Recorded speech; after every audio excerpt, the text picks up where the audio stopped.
Now that was quick. MarkRogersTV and ProFootballCentral.com on LSU sophomore running back Jeremy Hill, who will play for the Tigers in their home opener against UAB on Saturday night. Hill was suspended indefinitely originally for simple battery charges. The videotape shows us that the incident involved Hill and another man outside of a bar near the LSU campus. And the videotape shows that Hill ran down the street and sucker punched the man from behind on the side of the head. So definitely it was a violent act and contact was made and damage was done physically.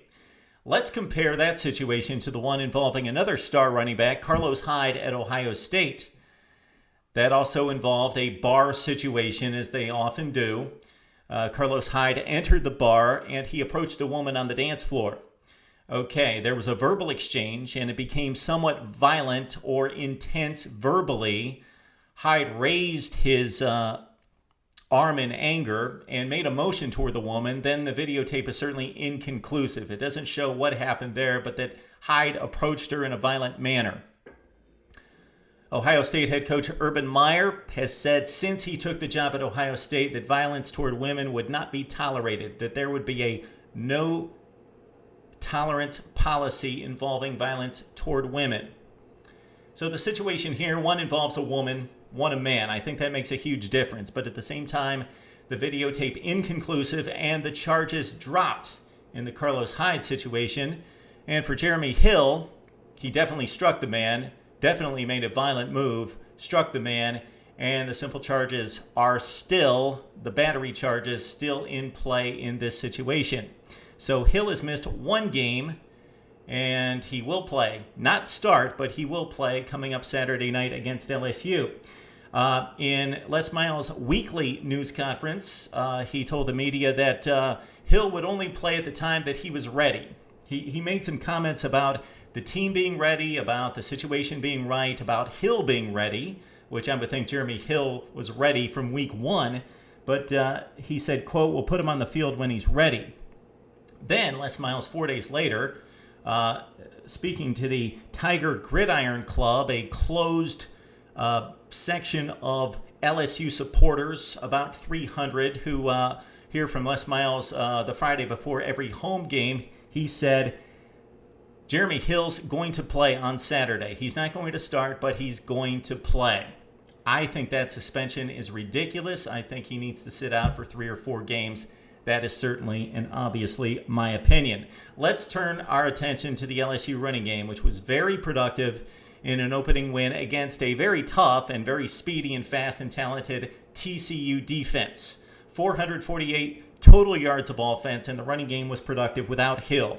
We know what Jeremy Hill did last season. He was by far the best running back on the team at LSU. He got his big chance when Alfred Blue got hurt, and Hill definitely took advantage. 755 yards rushing and 12 touchdowns against the Tigers' toughest defensive opponents. Alabama, Texas A&M, Florida. Jeremy Hill was a monster, and LSU would have really had no offense without him last season. He really wore down the best defenses in the SEC to the tune of 100-plus yards per game in 5 consecutive football games.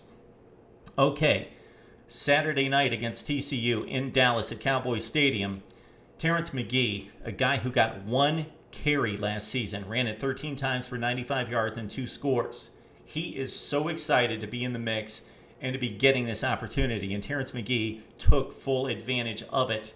And then you also have Alfred Blue, who was the starter at the outset last season, got hurt and gave Hill the opportunity. Alfred Blue against TCU ran it 19 times for 89 yards. Then you also have Kenny Hilliard, a very talented back, in the mix as well, although he just got 4 carries against TCU for 8 yards. Interesting to note that LSU is still working on the south end zone. They're expanding their seating capacity there at Tiger Stadium from 92,000 to past 100,000. That work should be completed by next season. Okay, the last time that LSU had a major expansion to the stadium was back in 2000 when they raised the seating capacity from 80,000 to 92,000.